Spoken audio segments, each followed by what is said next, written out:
Good morning, everyone. If we'll go ahead and take our seats, please.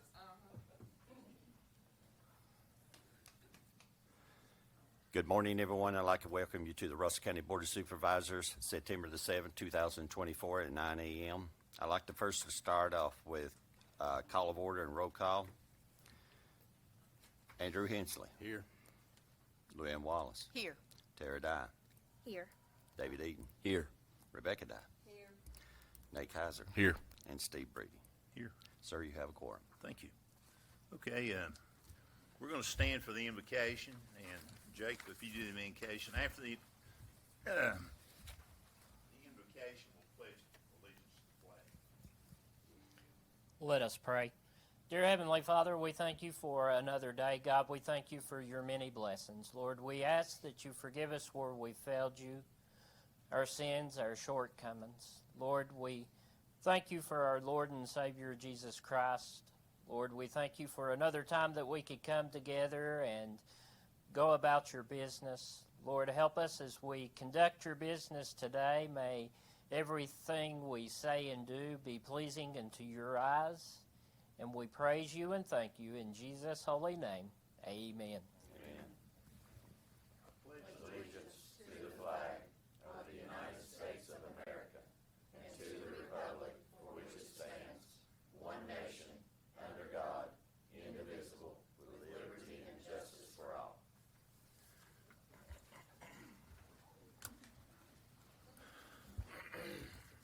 First item on the agenda is approval of the agenda, so I'll need a motion to approve the agenda, or if you have amendments you need to make, now's the time. I'll make the motion to approve the agenda as it is. I have a motion to approve the agenda as presented, and need a second. Second. I Second, got a Ms. question. Wallace. If I want to change out somebody on a committee, do I need to change the agenda for that? I don't think I do I? Because it's on the agenda, just board appointments and committees. If it's with a certain committee that's not on the agenda, we need to add it to the agenda. Yes, ma'am. You know the one that I'm talking about, Yes, right? I do. Do I need to add it? Yes, ma'am.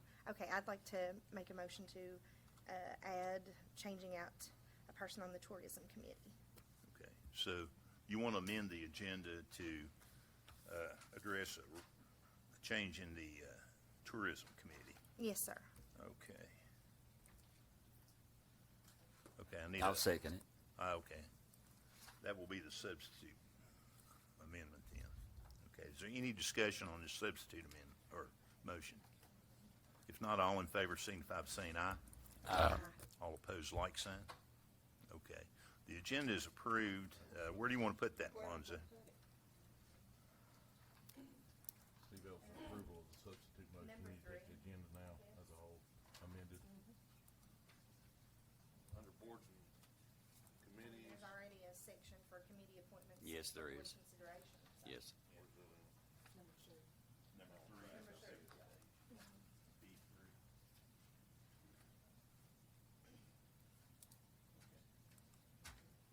That taken care of. Next item on the agenda is a presentation by Ms. Ferrara, Susan Ferrara, with the Mel Lehman Free Clinic. Feels weird having you all behind me. Good morning, and I'm gonna get my water because I've got some allergies going on and my voice is coming and going. My name is Susan Ferraro. I'm a native of Russell County, graduated from Lebanon High School, and anyway, I still have two cousins living here. Worked from 1977 until, let's see, 1992 at Russell County Department of Social Services. I know the county well. Mel Lehman Free Clinic started in 2000. It was, the idea came about from 3 nurse practitioners that were working with the uninsured. That was how the clinic started, just helping the uninsured patients or people that were employed and had been employed within the last 6 months or that kind of situation. It was only just for the unemployed. They sought a medical director so they could have they were meeting in different offices in the hospital, health department, even in parking lots to see these folks. They were a very, very underserved, excuse me, population. They sought a medical director, Dr. James Patterson, to open a standing clinic. And the clinic got its corporation license in 2000, and we've been around since then. A lot of changes have happened. We have moved onto the campus of Emory and Henry. Also, and this is in Smith County, the campus of the School of Health Sciences. We have about 14 volunteer providers. We are totally funded by grants and some state money from the General Assembly, which is about $100,000 a year. The rest of it's grants, donations. We do a couple of fundraisers a year. So everything is, we're bare bones. We have 4 paid staff, 2 part-time staff. We're all kind of cross-trained so we can cover for someone when they're out. And of course, that's a real challenge in the summertime because everybody wants to go on vacation. The first director of the free clinic was a town councilman that was very community-minded. He took the reins and started the clinic, died unexpectedly, but was the real standout of the clinic. The clinic was renamed after him, and so that's why we're Mel Lehman Free Clinic. We used to be Smith County Free Clinic. We have since then, we'll see anyone who does not have insurance from the counties of Smith, Grayson, and Washington, as long as they meet our very liberal income guidelines. Oh, can I get you to switch that? Okay. Yeah, this is our lobby. This site is a building that belongs to Emory and Henry College. We live there free, or we work out of there free. They pay our utilities. We do our supplies and equipment. If you want to do the next one for me, thank you. This is our mobile unit, which was given to us by Anthem Health Keepers Plus. They're the Medicaid provider for the state of Virginia. We take it to rural areas where people have a hard time getting to our clinic. Grayson County is one of the places. We do go up toward Damascus and take the mobile unit. We also take it out to like fairs and stuff and kind of get people to know about our clinic, because having been there 24 years, still people do not know about us. So anyway, that's one of the things we do. And they pay for everything with our mobile. It's decked out just like a doctor's office, and they pay for the insurance, the gas. We could take up into like Swords Creek or, Dant, places that are pretty remote. Do you want to do the next one for me, Mr. Lester? Okay, this is one of our exam rooms. They're just like any doctor's office. The one thing about appointments with us is we schedule them every 30 minutes. The patient never feels like they're rushed. They're able to talk about anything that they would like. The former director, Mel, always said it's always more than a sore throat, meaning there could be a family problem or something outside that is causing the patient to feel down. Anyway, these are the different services, different kinds of ailments, et cetera, that we receive. We do flu vaccines every year. We're no longer doing COVID vaccines. That has really dropped off, but we did do that for a time. We're still doing COVID testing. If you want to go to the next one for me. Thank you. Okay. This is our panoramic over there in the far right that does a full mouth full mouth X-ray for our dental people, so they can see exactly what's going on. It's a lot better than a regular bite wing exam that you normally would get in your dental office. Okay, go to the next one. Okay, this is one of our mental health offices. We have two mental health counselors on staff that are there every week. We also have a volunteer psychiatrist that comes 2 times a month, and he does the medication checks and that kind of thing. Okay, this is our building. I'm trying to, you can't really see anything, but anyway, we're there. We're right in the parking lot with the School of Health Sciences.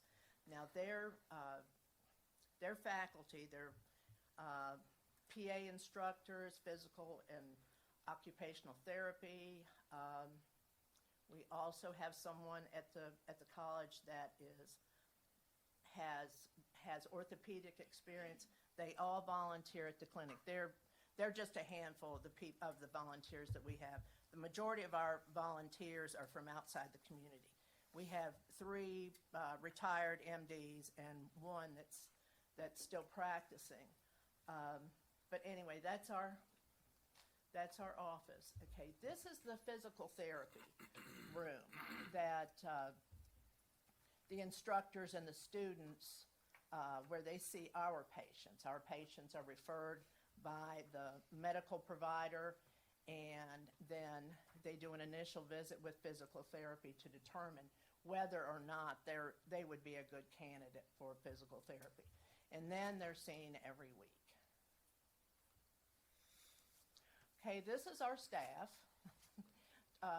There are 4 of us that are full-time, and then 1 is a part-time nurse. It's there a couple of days a week and also covers for our nurse manager when she's on vacation. Let me see what all is in here. The statistics that you're going to see are from July 1 to January 30, or January 1st to July 31st. This was information I got together for our August board meeting. So far this year, we provided over $349,000 worth of medical services for free to our patients. And the next one. That's us again. Is that us? Seems like is the medications on here? Let's see, let's go back to the second. Sorry about that. That's okay.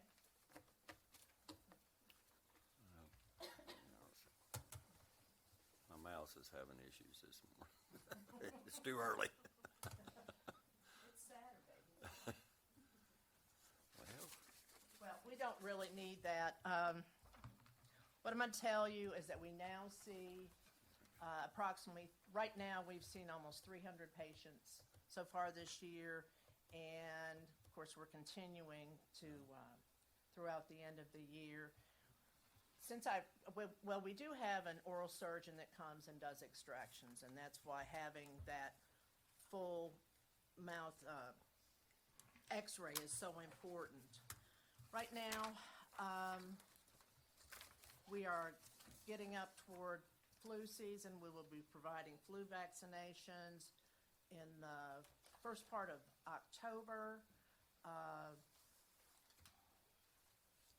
And I'm trying to think of what else is coming along. Of course, we've just restarted our physical therapy for the year. We always have a lapse in the summertime when the school is closed. However, like I said, we have 4 medical doctors that volunteer, and then a variety of nurse practitioners and physician assistants. And they are, there's probably about 14 or 15 now. We're open 5 days a week, 8:30 to 5. We close an hour for lunch. We are just like a doctor's office, like I said. The only issue is all of our providers are volunteers. So, you know, somebody might be sick one day, or they might be on vacation for 2 weeks. So, excuse me, you're looking at, it's not always, you know, we don't always have providers every day. But for the most part, we do until summertime. That's, it really hurts us. But anyway, the reason I'm here is, we get a few calls from Russell County, especially for dental, which is a problem for everybody. Even Smith County, there are not enough dentists.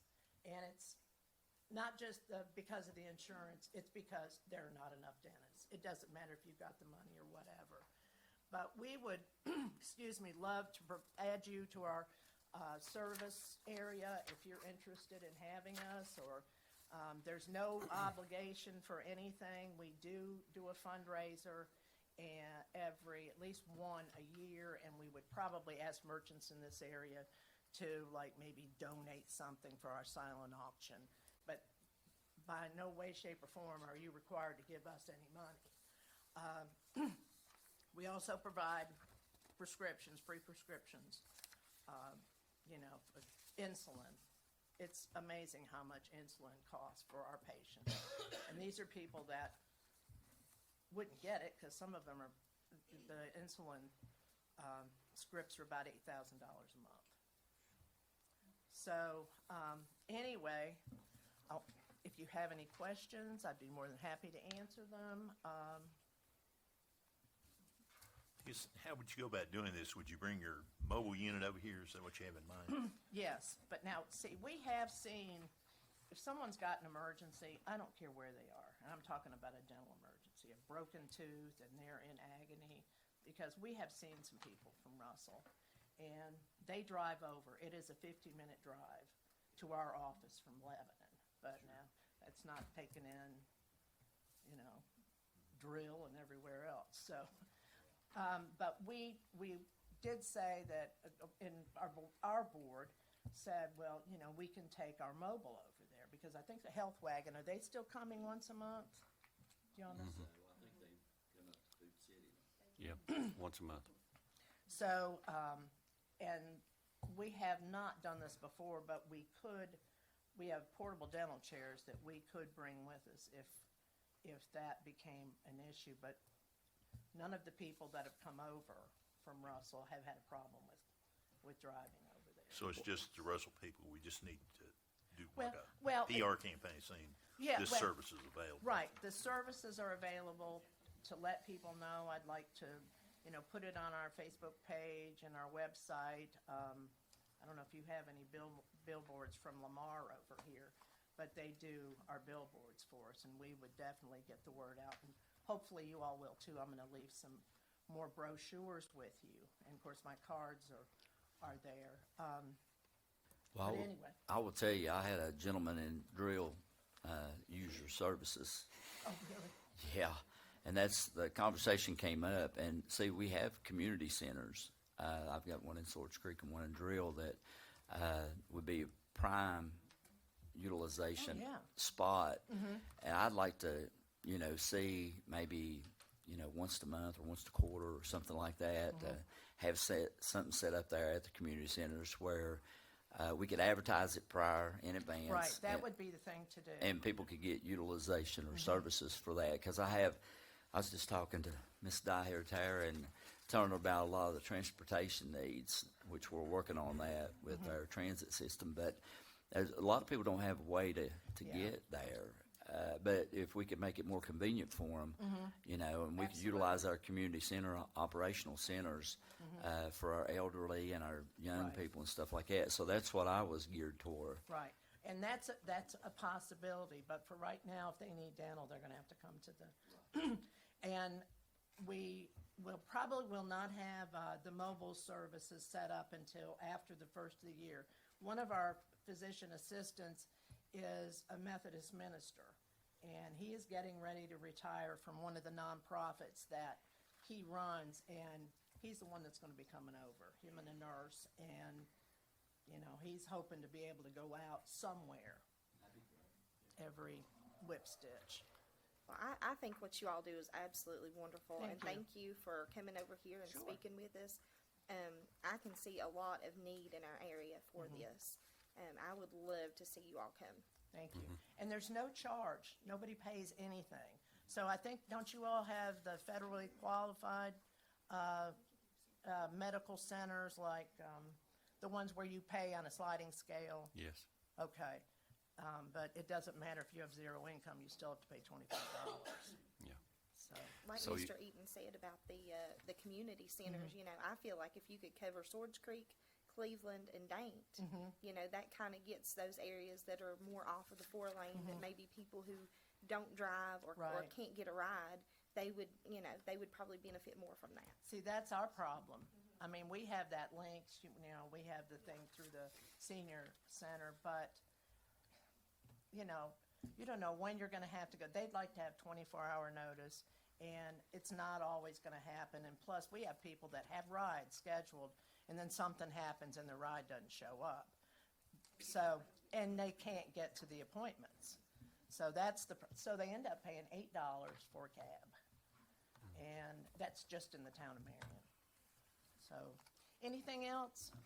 I'm gonna leave you, a stack of pamphlets, and if you all are, if it's a go with you all, I can go ahead and take, our changed bylaws to add Russell County. It's a And- go. Do we need a motion on that? I don't think we need, if it's consensus of the board that this is something we want to see, Great. I think everybody is shaking their head up and Great. down, yes. Well, don't think I we need a a motion. point person who, Mr. is that gonna be Lester, you? We got a lot of work to do. He's their Mr. one Lester. employee. But listen, thanks again. Do you guys have any questions? Susan, I'll get with you, yes. Okay, my I'll cards prevent you. Thank you so much. We appreciate you coming over.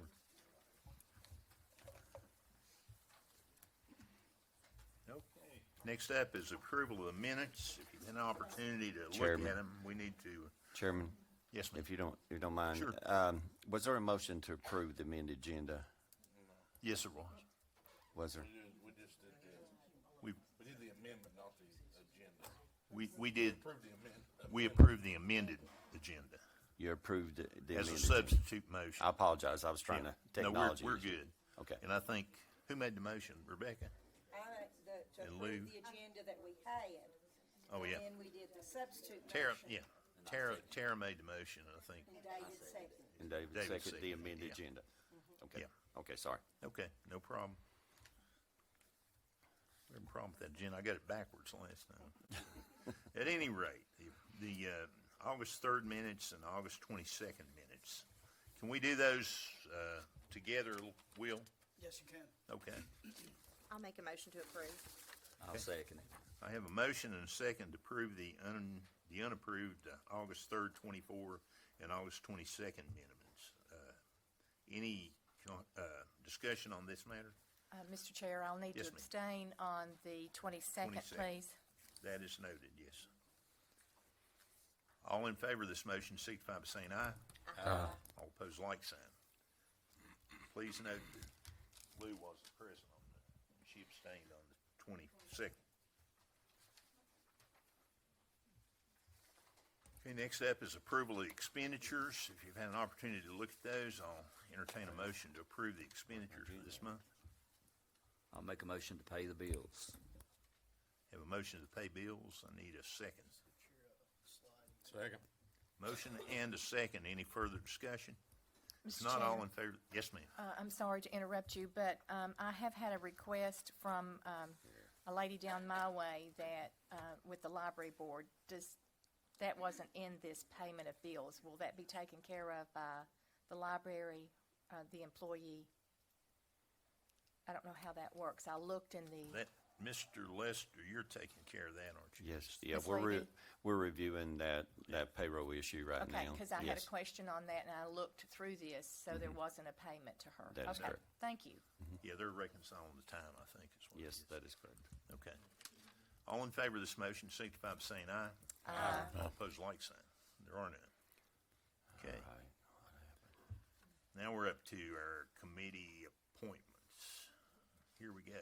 Yeah, I would like to make a change on the tourism committee. Jennifer Chembley to Karen McLaughlin. I'll second that. I have a motion and a second to replace Jennifer Chumley with Karen McLaughlin. Okay. I'm trying to think, does this need a regular majority vote to do that, to remove and replace? Yes.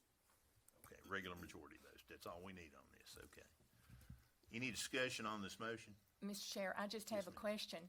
I know this is District 3's choice.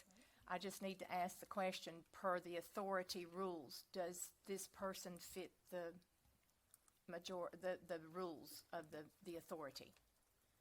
That's a business, something to do in the tourism business, I don't know. Just asking. Mr. Lesser, can you issue? Yeah. As the committees go, it's at the will of the Board of Supervisors. Let me just go that way. Now, the terms for the tourism is not very restrictive, but it is up to the Board of Supervisors. If they are a community, they have a business, or they're involved in a community event, or tourism, or retail, or any of those, or community leader, that's up at the decision and discretion of the Board of Supervisors. Okay, so this doesn't apply to the authority per se of No. the Heart of Appalachia? No. Okay, Authority gotcha. has its own. This is just criteria. this is the This county. committee. This is And I committee. apologize for asking Just that. committee. No No, you're fine. embarrassment, I want to do that. Thank you. No problem. Okay. If there's no further discussion, all in favor of this motion signify by saying aye. Uh, All opposed, like sign. There are none. Okay. Do you have anything else under this, Lonzo, or is that We had the Crooked Crooked Road? The Yeah. Crooked Road Board of Directors, yes, sir. I saw that. Is this a new appointment, or is it? It is. I've never seen that one before. We're trying to has get not on been. the Crooked Road. Well, I don't know if that makes sense. I mean, it, The alternate Crooked Road. Yes. yeah, Yes. we'd love We're to be a trying to part get of off Crooked the Road. spur of it. And actually, it's good for the county because it brings in a lot of volume in traffic. Even if you're an alternate, it gives the opportunity for the towns to showcase it. I know that the town of Lebanon, and I'm not speaking for the towns, they're trying to get the theater on it. They're also the town of Honecker is trying to get their stages on it. So we're trying to add our showcase our county and get them So on the this is tour. kind of like first step in Yes, sir. being able to change the route of the Crooked Road. We got to have a vote on the board. And Did we and- have any applications come in for that well, position? usually, and I'm making a recommendation. Usually, and one of the recommendations from the Crooked Road was, of course, Shiloh Little. She is the tourism coordinator, and she's linked in with the Friends of Southwest and the Heart of Appalachia. She's already linked in on all three of them, so she's the promoter, and she can keep up with the agendas and start adding our events. I'll make a motion to put Shiloh Little on that. Thank you. I'll second it. A motion and a second. Any discussion on this matter? If not, all in favor signify by saying aye. I do want to clarify, if you don't mind, the real Crooked Road, I'm sorry, is Route 58. That is we're the alternate piece. Yes. And I do think that is a large compliment to Ms. Little, or Ms. Brooks, I'm sorry. I'm sorry, And, Ms. Brooks. Yeah, thank you for. And our county, that they have specifically asked to send a representative. Ms. Brooks is a DMO, which is a destination marketing organization that makes us real here, in other words. So I think it's a big compliment. So my compliments to the county and this board for saying yes, and to Ms. Brooks. We've been trying to get on this and partner with them for years. We've had them in here at previous ones, and the pandemic hit, and we actually, they were looking at putting in kiosks along the routes to, move at the voice at the county lines to be able to designate certain areas like, that we can put on here for, to showcase only the towns and the counties, Okay. Any further discussion? If not, all in favor of this motion signify by saying aye. Aye. All opposed, like sign. There are none. Okay, we're up to citizen comment period. Jacob, if you could get our sign-in sheet, please.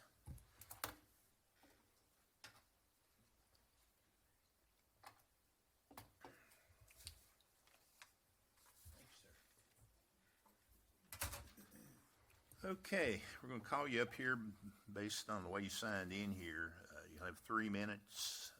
Mr. Lester's the timekeeper. If he can get his clock going here. Sandy Hess. Sandy Hess from Sword Creek. I have two issues to address. The first one, I spoke at this board, in front of the other board, 2 years ago on the issue of question and answers that come before the board. Here we are 2 years later, another new board. And we still don't have anything to do that with. So I understand you have to keep order in a meeting, can't be chaos. And it is easy when someone's standing up here for you all to just give a quick answer. Sometimes you do, sometimes you don't. But it really is a serious issue. You know, we need to have some kind of forum so that the public and the board can discuss things. Now, you know, whatever that is, I don't know. If it's take questions to the attorney and give us an answer the next meeting. But it's been addressed over and over, and so I would still like to see that, something done about that. But the other thing I wanted to discuss, which I see now is actually, I hope it addresses it, it's on the agenda under the request for the litter pickup. It's an issue. You know, I appreciate the community service workers that come and pick up all the litter, but they leave it beside the road where I live, our road. The litter's been picked up multiple times, but the first round is still sitting there. The bags are orange, but the sun has drawn the color out of them. They've been laying there so long. One place, there's a wide spot where people like to dump stuff. Well, they've picked the litter up and bagged it up. They left it there for probably a month. The dogs have drug it back out. They come back, picked it up again, bagged it up. It's still there. It's all over the county like this. So I'm not sure whose responsibility that is, if it falls to the sheriff's department. I know we did appoint a litter officer at some point, which I've not heard from since the night that he was appointed. I kind of would like to know what that, you know, an update on what they're doing. But it's an issue. It's all over the county. I mean, all the way from Drill through to Buchanan County, all over every back road you go on, there's these orange garbage bags everywhere. So I would just like to see, and I hope that this is maybe something that is going to be addressed on number 11. But, It is. But it needs to be addressed. So, but that's, We'll check into that. Thank you. I I wasn't aware appreciate that it wasn't being picked up no, on a it's regular been, basis. it's been months. I mean, like I said, my road especially, it's been months that those bags have been sitting there, and, you know, and now the weeds are growing up over top of them. So when VDOT comes to mow, they can't mow around them, and they can't mow through them. So, you know, but it's all over the county. But I appreciate you. Thank you, Sandy. Jared. Good morning, y'all. I'm sure you've heard me talk about this a couple times before, but after the landfill fiasco, everybody that was involved with it wanted to try and help find spots in the county where we could help financially and so forth. And I think one of those is, again, the liquor on Sunday sales. And I've talked about this before. You've heard several of these points before, but I think it's prudent to rehash them from time to time just to make sure this doesn't slip through the cracks again. But Sundays comprise 52 days out of a 365-day year. That is 14%.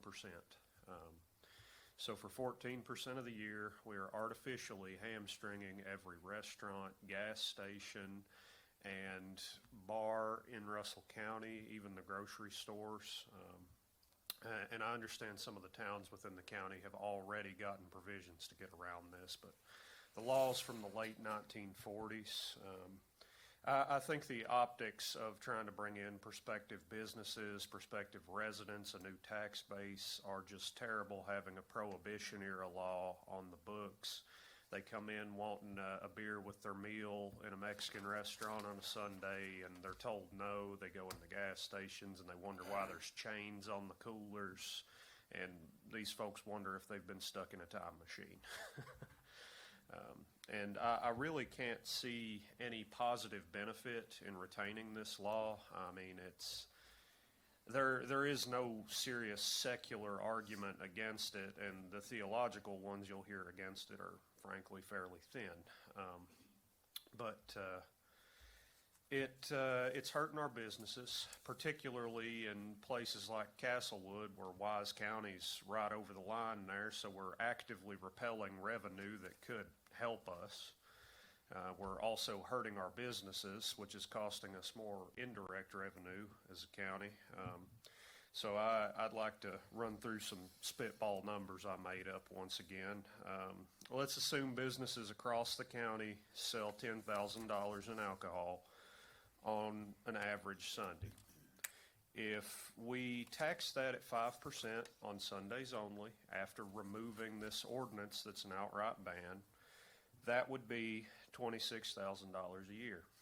That would be enough almost to get a maintenance employee to help with the parks or litter pickup or whatever we need, or just wad it up and stick it in the county's coffers. But, I mean, even if we didn't levy a tax, repealing that ordinance is still a good idea because it's hurting our businesses for no gain. It's actively interfering with their ability to compete with neighboring counties, and Russell County is essentially an oblong rectangle. There is nowhere in this county that you can be and not be in another county in 15 minutes. So it doesn't help us, and it can hurt us. I know this has come up a lot before, and it's just kind of fizzled out, but I shudder to think what it has cost the county in revenue and how much damage it has done to our businesses. So I'd really encourage y'all, whenever the lawyer's report gets back, on what the ordinance is and how to change it, to do so. But I thank you for your time. Y'all have a wonderful weekend. Thank you, Jared. Michelle Vance.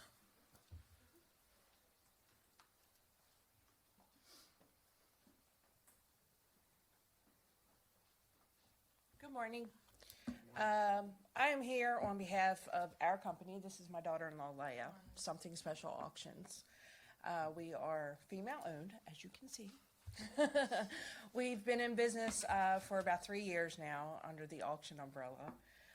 What I'm here today to ask is that you make it mandatory in all county departments that an RFP is sent out when there is an auction that is going to be going on.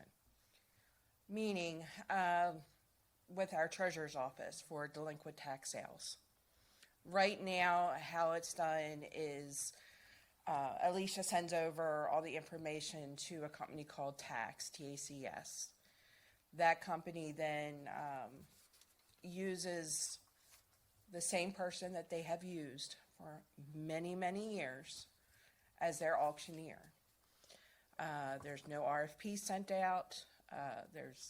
It's just put in. The auctioneer is responsible for setting up signs at every single piece of property that the county is going to have sold off. That particular auctioneer in the past couple years has not put a sign up at every piece of land. So we're losing money as a county, number one, because some people don't read the newspaper. So they don't know that these things are going up for sale. So you're losing people that can come in and bid on this land. And as I understand it right now, the way it reads in the bylaws is that it is under the discretion of the department head of who they use for these auctions. But in recent years and even in past years, there are several other auction companies here in Russell County. I'm not the only one. Mr. R.D. Sneed has one. I've worked with R.D. on several occasions on auctions. You also have Amen Auction.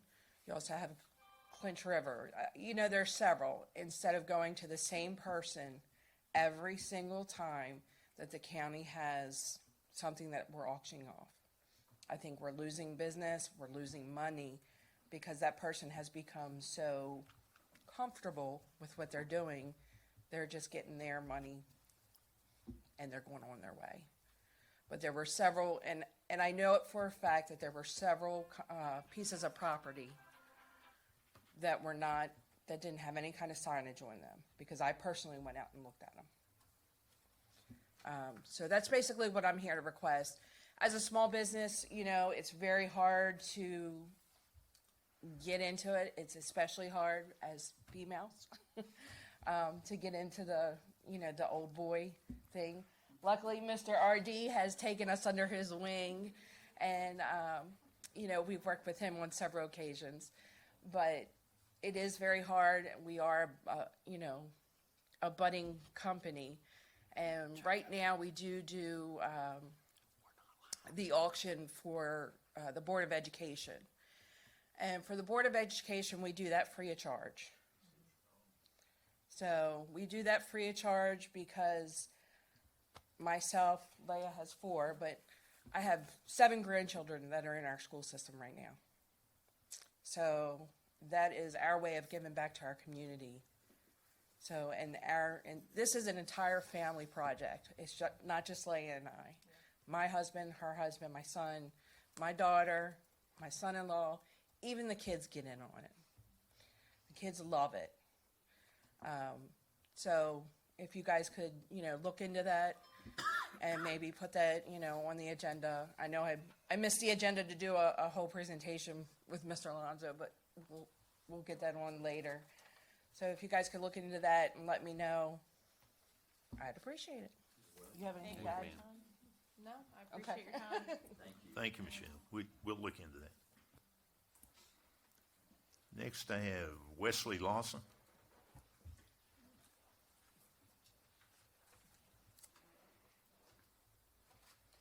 Good morning. My name is Wesley Lawson. I'm here representing St. Paul Fire Department. Chair, members of the board, January we came to ask for your permission to operate as an EMS agency as a BLS first response.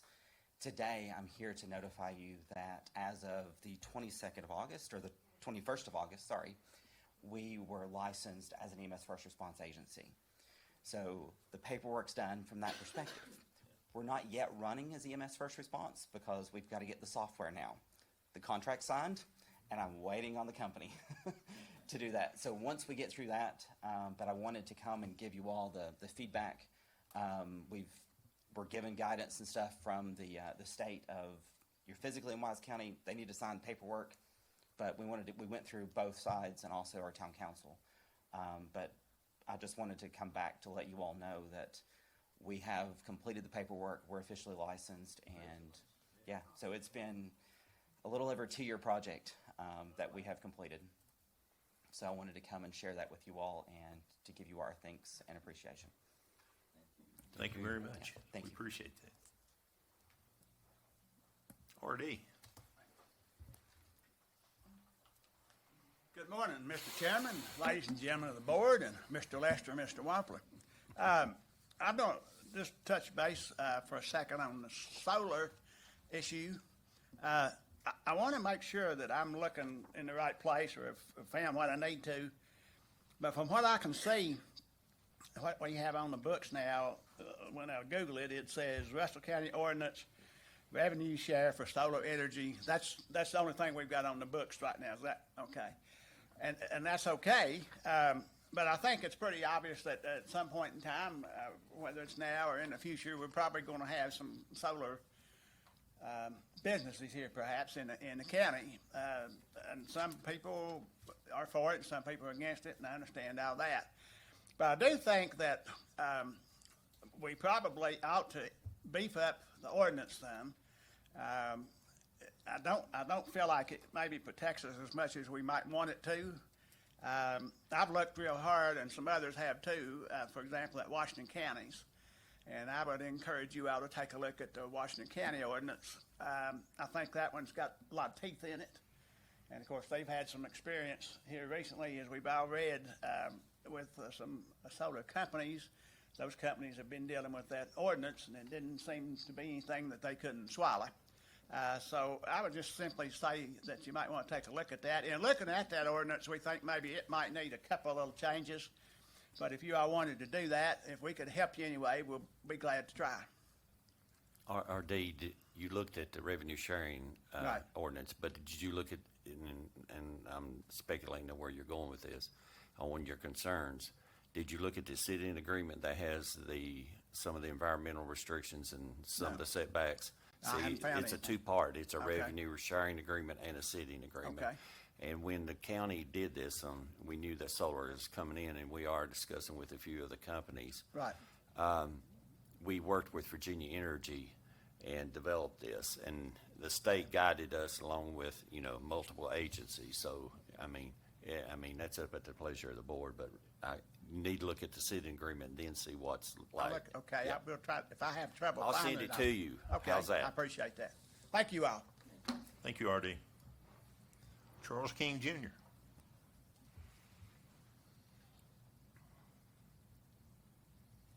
Good morning.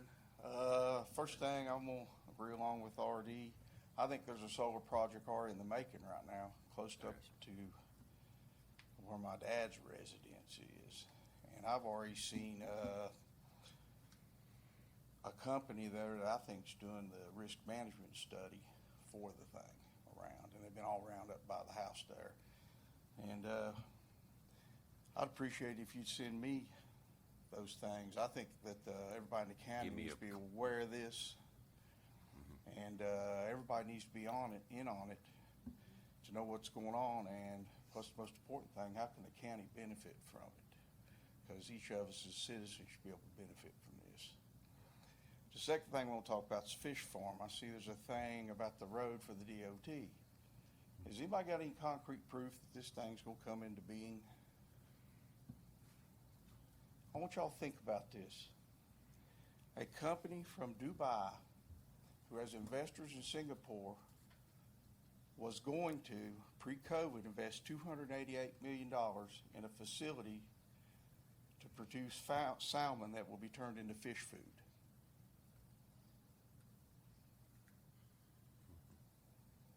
I'd say after COVID, we're probably looking at $400 million in construction costs, aren't we? Common sense wise. Second thing, it's created up there at the college. The land that was used was part of the foundation. I'm Dr. King's son. He created the foundation. That's not what he wanted. He was totally against that happening. There's a hole over there. Now you got the students' apartments or dorms are across 19. Has anybody noticed that? I travel through there every morning. Guess what I see? Students trying to get to the college across 19. Just a matter of time before we have an accident up there, isn't there? Somebody gets hit. I'm here to question the whole thing. Is Russell County going to put any more money into this? I mean, just think about it. It doesn't make no sense, does it? Not to me, anyway. I'll be quite honest. Doesn't make a lick of sense to Dad. He's 91, but his mind is clear. And he can't make any sense out of it. And his idea was for the property to be used. First, he got it for a buffer for the college. The second thing, he wanted the dorms, if they were built, to go in there. It just makes sense. Students could walk right over. I don't know who's behind all this planning. I don't know who's come up with this idea, but it don't look too good, does it? Once again, I certainly hope you all as a Board of Supervisors take into consideration before you fund any more money toward this project. I think I saw where maybe another $1 million is going to be funded. They're already in $40 million up there in construction. And what have we got? Don't look like about much of nothing. I'd be very surprised if the facility ever comes into being. Then what are we going to be left with? So we probably need to be looking into the future, since part of that's in Russell County, to figure out how we can do something with what the mess that's there. Does that make sense? I appreciate your time. Thanks, Charles. Okay, that finishes the list, but if there's anybody in the audience that wants to make a comment, I'll give you a 1, 2, 3. 1, 2, closed. Okay. Next is constitutional officers. I don't see any constitutional officers here, so we're down to the county attorney request, Lonzo. Mr. Chair, Mr. Chair, mic working? All right, I'll just speak up for now. I've got several items on the county attorney report. First, we'll start with the opioid abatement authority projects. The C-Corps principals sent in some edits to the MOU, which was redrafted given the last board meeting. That came in Thursday. Lonzo and I haven't had time to sit down and review those. They did make some significant changes, and so we're going to have to review that together in the coming week. That project will move forward based off of that discussion with Lonzo, and he can communicate to the board the changes in the agreement that they have proposed. Isaiah House, I have not been able to move forward on that yet due to some competing priorities within the county. However, intend on making contact with Ms. Nunley there at the Isaiah House. We've had 8 FOIAs this month since I was here with you last, 2 on Dayton Fire Department, 2 regarding purchase policies for the county. We've got 1 regarding certain financial audits that the county's had in the last 7 years, and then 1 regarding communications going back to 2017. These are extensive. They cover a long period of time, and they also have a 5-day response period, 12 if you add an additional 7 days. So we've had 8 of those in the last month. Those have been taking up a significant amount of time to respond to. Third on my list, the Planning Commission. As you all know, I'm also attorney for the Planning Commission for the county. Biggest thing there, I think the board's aware of this, we lost our subdivision agent, Crystal White, resigned from that role about a month and a half ago. That's still, I guess, a gap, a HR gap for the county that we need to fill. And so without a subdivision agent, the risk for the county is that when folks need to subdivide their land or have, any approval from the Planning Commission or the board, they could lose some time. It's a month to get it into the system and be heard by the Planning Commission. Then it has to be put on the board's agenda for approval, final approval. And so we don't want to get in a situation where we're letting these stack up without an agent. And so just know that that's an HR gap that you guys have to resolve for the Planning Commission to operate normally. I believe there is a candidate that the Planning Commission has recommended, but it's not on the agenda today, so that'll have to be an agenda item at a later time. On the Planning Commission point, so as I've noticed in the last couple months of being your county attorney, you all get a list of projects from the Planning Commission. Just the for example, you'll get something like this. Just a document saying what each proposal was or application that was before the Planning Commission. What I'm going to recommend is that we segregate this list into exempt projects and non-exempt projects, and I will detail that in all your future board packets. So you'll have a list of applications that are exempt from your subdivision law, and that way when you all come in and look at your agendas and look through the projects, you can say, Planning Commission deemed these all exempt. You have 3 basic exemptions in your ordinance.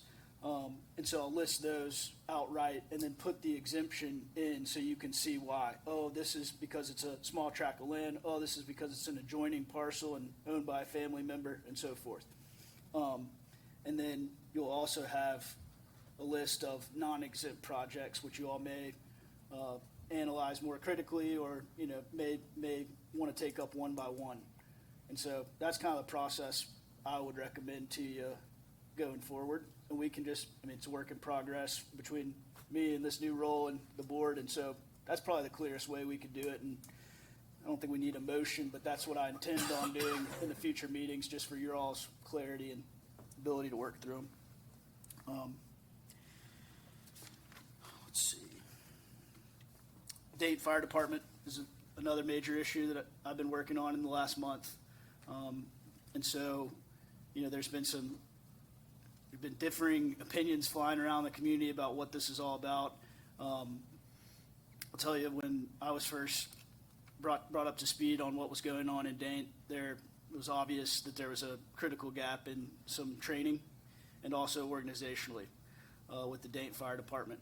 In no way, shape, or form did the mutual aid agreement that the county executed with Castlewood, St. Paul, and Cleveland dissolve the Dane Fire Department in any way, shape, or form. But I think the county has a priority and a duty to make sure that the fire services and emergency services to Dane and to the people of Dane and to their structures, they're trained and organized and insured. We had some issues from other departments in the county responding on calls with Dane, and I think there was a reluctance amongst the other fire chiefs and some of the other fire departments to continue that without a clear rule and a clear contract as to who is responsible for the scene when an emergency does arise. And so for now, under the mutual aid agreement that the county's executed with Cleveland, St. Paul, and Castlewood fire departments, they are going to be primarily responsible for all fire emergency calls in the Dane service area for a temporary period of time until Dane can take corrective action on some of their organizational issues, as well as some of the operational and training deficiencies that the county administrator who serves as the emergency management director found. But I think we'll work with them in every way we can to see them rapidly back into, solid organizational and operational structure, and I'll commit to working on that. But as you know, that took up a chunk of time this last month to try to work through that. I'm happy on any of these points to answer any questions that the board may have, but that'd probably complete my update this morning. Thank you, Will. Mr. Lester, it's your turn. Good morning, everyone. First, start off with the county administrator reports, and he'll also answer a lot of the questions that were in the audience and et cetera. First one is on the reports is the Russell County Road Reporting System. That's in the agenda every month. Take a look at the requests that we get and the issues that we have from VDOT. Take a look at those within your area. Also, the second one, again, is VDOT, the monthly road reporting system. That is a comprehensive list of what work they have performed and what their status is and what they're planning on in the future. So the only action item on there from the VDOT, which is on the agenda, is the resolution of support for the abandonment 791 on Deep Forest. And I'll get into that when we get into the request because we have to have a motion on that one. Next, again, is VDOT. This is on the Russell County Coal Road Improvement Advisory Committee, which is a committee that's made up that Mr. Hensley sits on, and of course VDOT is, and county residents sit on, that go through the major roads and repairs through the county for the year. They're also ones that works on the 6-year VDOT plan. Now, as on there, as you'll see, we looked and reviewed, 8 projects, and Mr. Hensley is actively working with VDOT. He will actually be in the future riding with VDOT on these. VDOT, what they do, they give a recommendation based off of priorities of like access, safety, control, public safety through routes. They have a punch list of the top 5 things that selects a route. And it's got to have volume, it's got to have a number of houses, it's got to have access, it's got to have safety, et cetera. So they use these benchmarks to be able to evaluate that. And Mr. Hensley is already obligated to, they'll be looking at and reviewing it, and also we will too over the next 30 to 60 days. Next is the Fire Chief Association. I was just going to give a board a update report on the SBAs, the requests that came from the fire chiefs. They started with 60-some, and I think we're down to 42, and we've got one that we're going to check on with the Belfast to make sure those numbers are right. Steve and I, Mr. Breeden and I attended the fire chiefs meeting, and this is one of the recommendations. We have to have this in and done by November.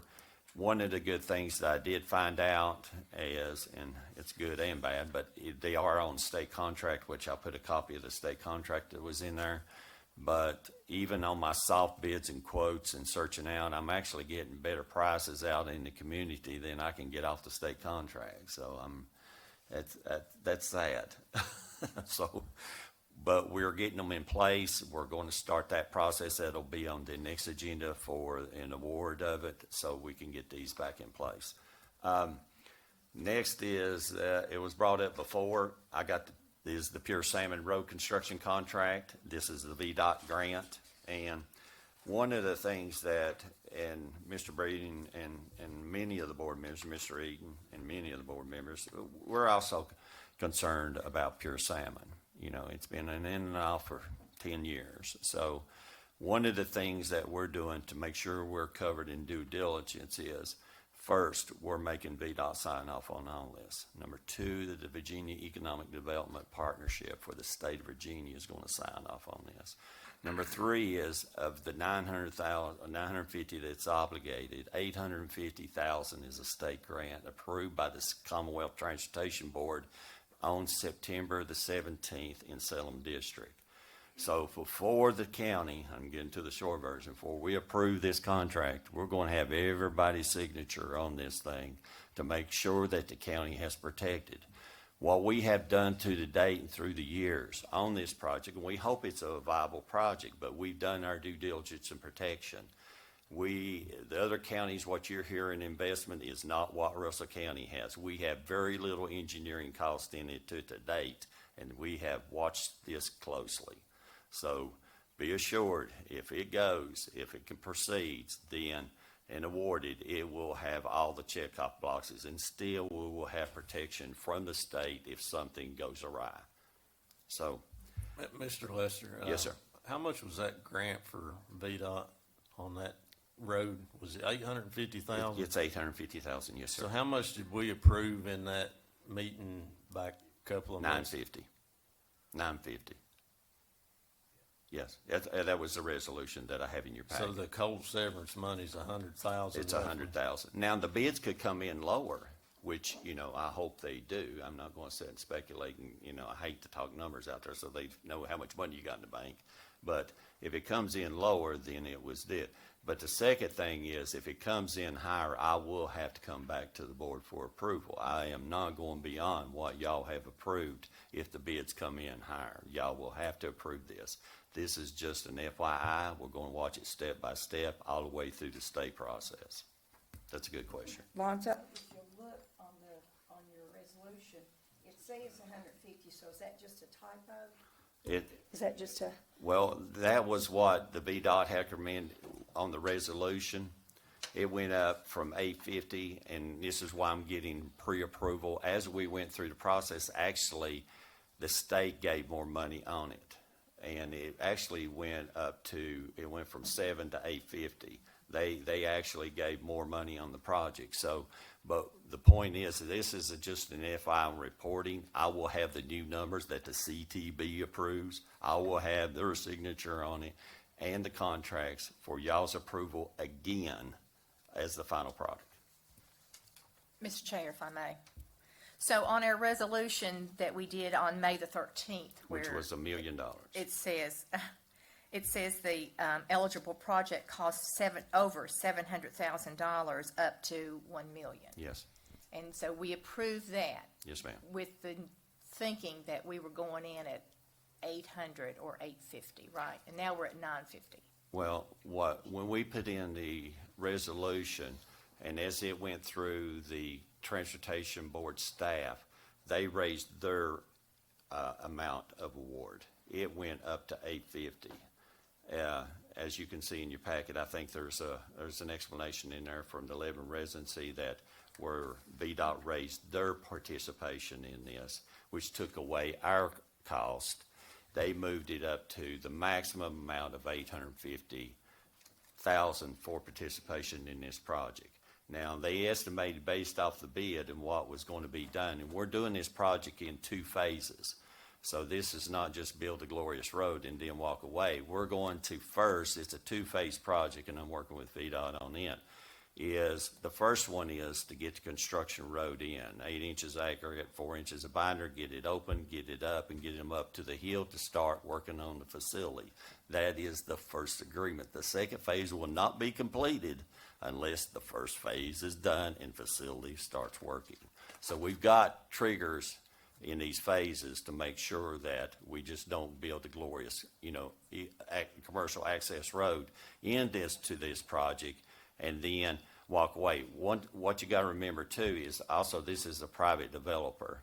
So the only thing that we're doing is, like I said, we have very little cost in it to date, and that VDOT's going to sign off on this, VDP's going to sign off on this, and the rest. But we're going to do also the phases in the project in a 2-phase project, so. I guess what the bottom line is, like what people are asking is, our portion is only gonna be 100,000 instead of 150,000. It could be less, yes. So do you need to change this to say that our portion is only gonna be up to 100,000 in this resolution? I do, but like I said in the previous statements, you're going to reapprove all of this again. This is changing as it went up the chain of command. Well, you'll have the final number. Yes, you're going to approve the bid. final agreement, you're going to approve the final grant, you're going to approve the final contract. And you'll know exactly what is applicable as it went up, because as VDOT moved up the chain and started looking at this, they said, okay, if we take around this, it could go up or it could down. But I'm setting, as a county administrator, saying, okay, legally, this is the only thing I've got obligation for. That's as far as I can go. If the contract comes in higher, I have no choice but by law come back to y'all and say, okay, it came in at 1.1. VDOT's only going to give 850,000 on this. They don't care if it comes in at 3 million. 850 is the cap. They did move it up to that. So. I don't know, this may not even be in your scope of knowing, but, when you go up through there right below the college, you're looking at that little section there, and we're supposed to be paying for the turnoff lane. Is this amount of money cover moving all those utility poles, the electrical lines, all the internet, the telephone, all that? Is that going to be on somebody else's dime, or is that included in this amount? That's in Pure Salmon's arena.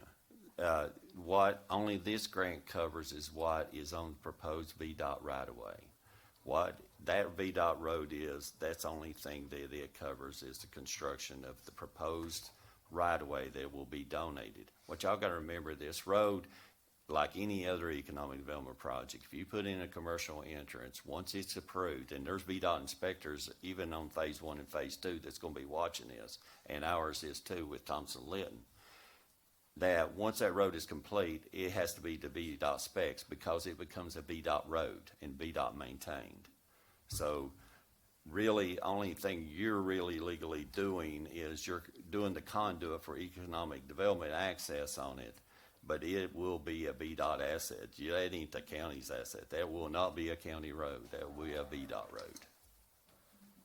I hope that answered that. I think so. I have another one. The Timmons Group. So you mentioned Thompson and Lytton. So is the Timmons Group still involved in this? Because I got like 100 pages of design. Thompson-Lytton is ours. That was the one that the 3 counties hired under the revenue sharing agreement was Thompson-Lytton that was bidded out. They watch ours. They're our inspectors. So we're setting watch now. Now, Timmons Group is the Pure Salmon, and it's the private engineers.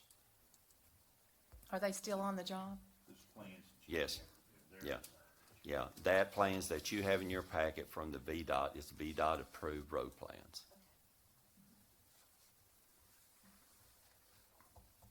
Any more questions? Because I know there was a lot of concern about it, and we were very cautious on it too. Josh Becker shaking his head because he's my building inspector. He's up there all the time. So we know what the status is. So we're watching this very closely, step by step. I think we're just as anxious as everybody else to see some actual foundation work begin, other than just moving dirt. So yeah. After this road access is provided, then that opens it up for them to start their foundation work. Right, Alonzo? Yes. Yeah. One of the roads on the front side, because they got an access road on the back side, but the problem is what is based off the materials, the trusses, and everything that's coming in. Those tractor and trailers cannot come around on that back side with that size of equipment that they say they're going to have to bring in to be able to gain access to the front. So this, phase one, will get them in, get them working. If they're going to work, if they don't, we stop.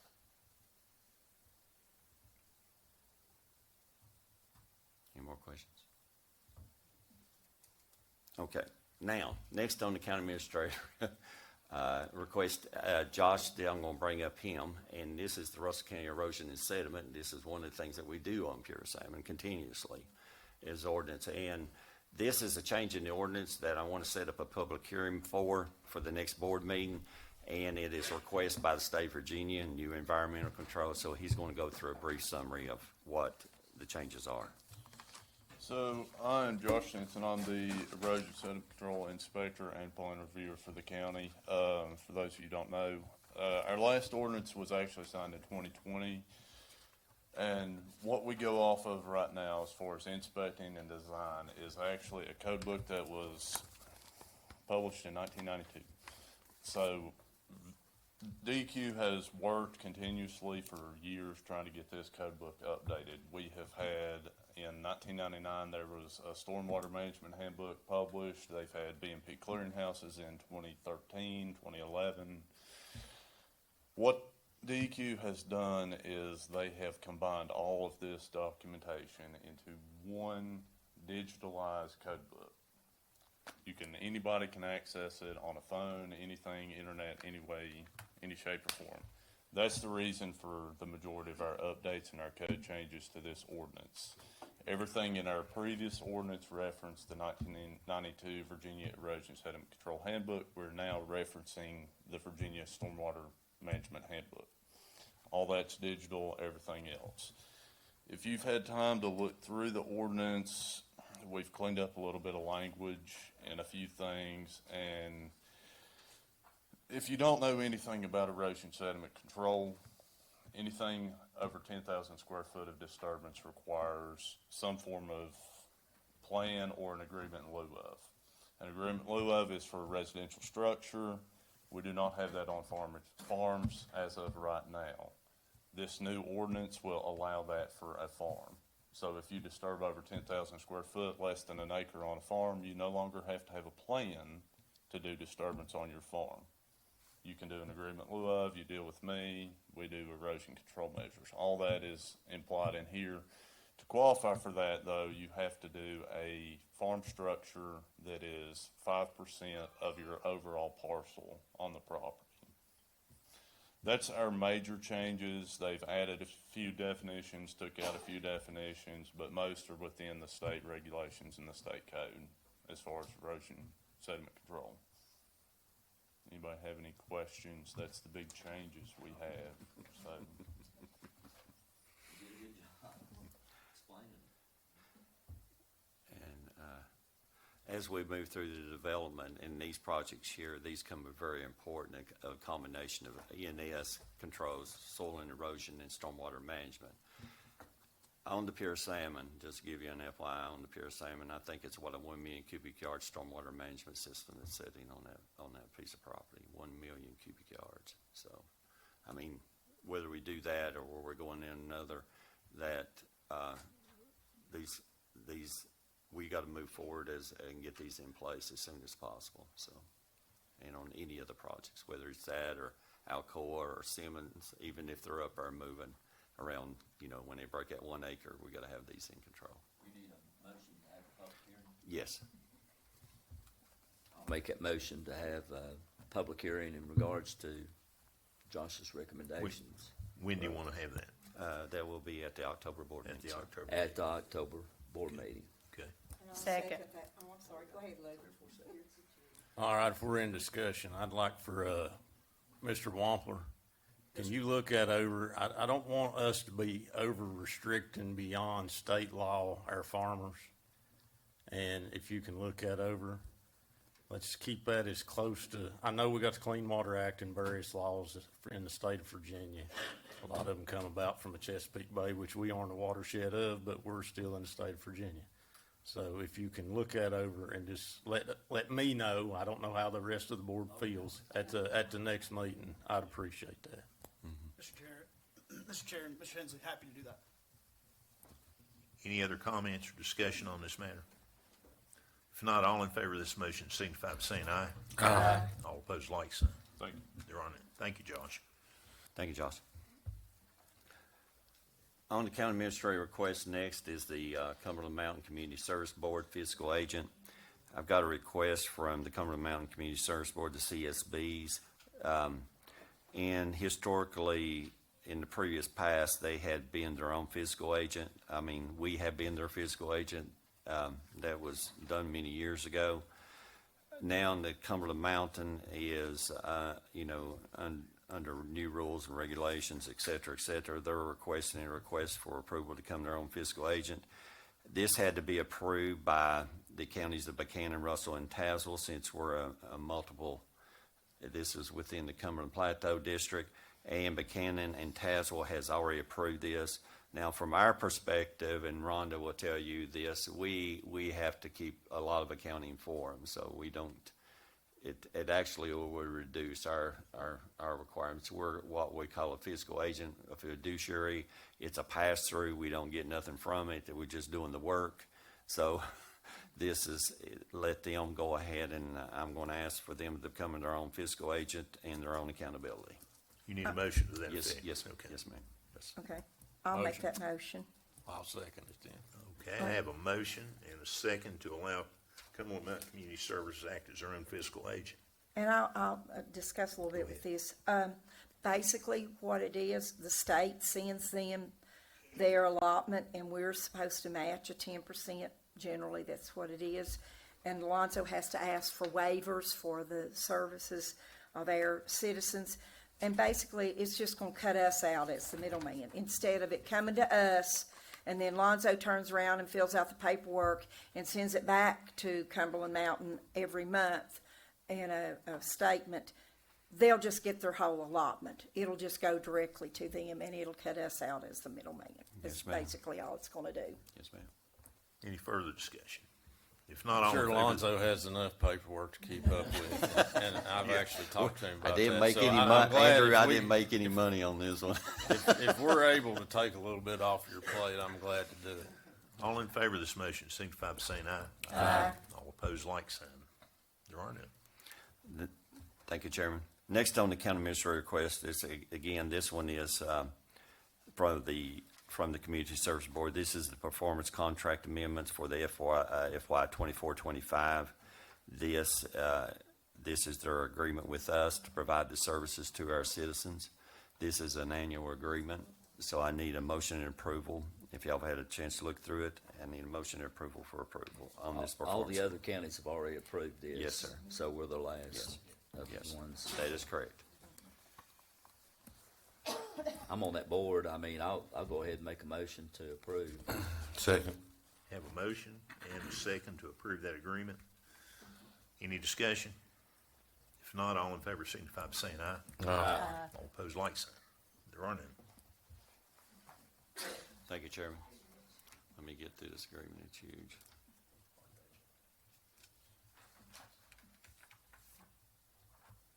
Okay, next on the county administrator request is, this is from the Heart of Appalachia Authority, the Board of Directors, for the request that for the Virginia Tobacco Revitalization Commission, the grant number 3464, the Three Rivers Destination Center, and the also the agreement with the Department of Community Development.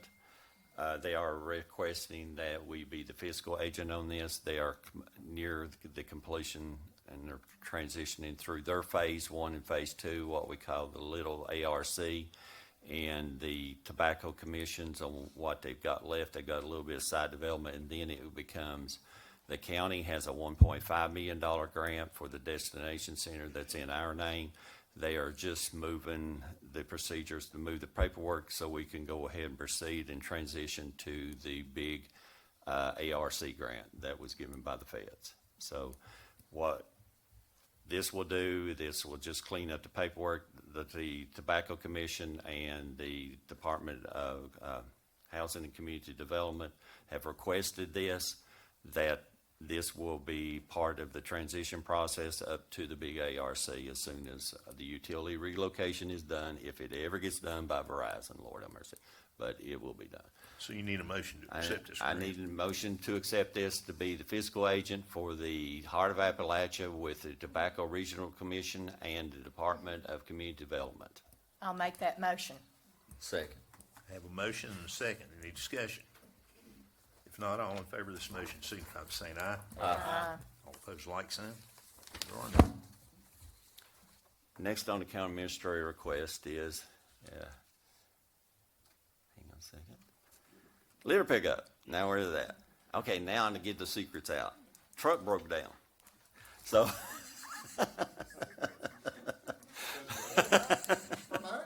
Yes. I got to tell this one. So first of all, let me go through the agreement. Yeah, well, you'll be amazed what they can and cannot do with the trailer. So I'll get into that in a second. This is a good one. So my first one on here is the litter pickup agreement, again with VDOT, which I don't know whether y'all know this or not. Let me explain to you. We work out agreement with VDOT. They pay for us to pick the trash up. The county's residents do not pay for that pickup. We do it community workers, and VDOT pays the deputies to run the community workers and pays for this service. It's about $90,000 a year. They pay for this to get up, but my truck broke down. But anyhow, this is an agreement. We went back to them, and this was a review by the Sheriff's Department and the Virginia Department of Transportation on the deputies.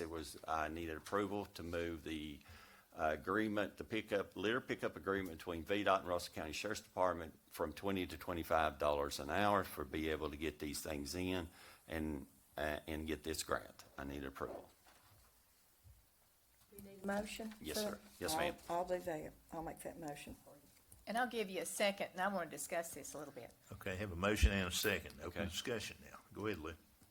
Well, I'm very appreciative to the litter pickup folks, and I hear Ms. Hess come and speak, and yes, we all see those lovely faded out Bags. orange bags. We do. Now, I have had a conversation along the way that if they had another vehicle or another trailer that they could be pulling at the same time that this is going on with the pickup, instead of leaving it on the side of the road, there's another sheriff deputy and somebody else with a bag. They just need some kind of a vehicle. Is that the one you've got broke down? Yes. Yeah, we've got, Sheriff has a brand new pickup truck. yeah, you know, well, we could use that.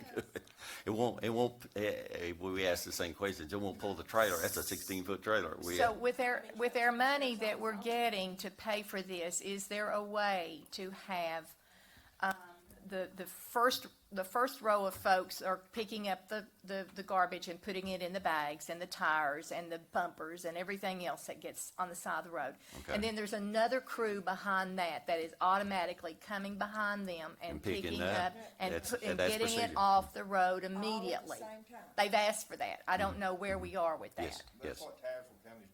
Yeah, and that's what that's what we're gonna be doing too.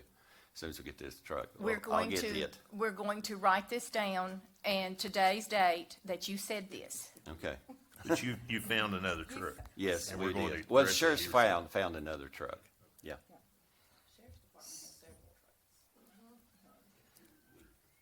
Yeah, a litter truck. So we Here- ran a rabbit, Mr. Chair. We didn't finish out the motion. Yeah. Who's got me off All in favor of this on motion operations? signify by saying aye. I'll have to Opposed, talk like- to There are none. the sheriff about the operations. Pick them up as you pick them up.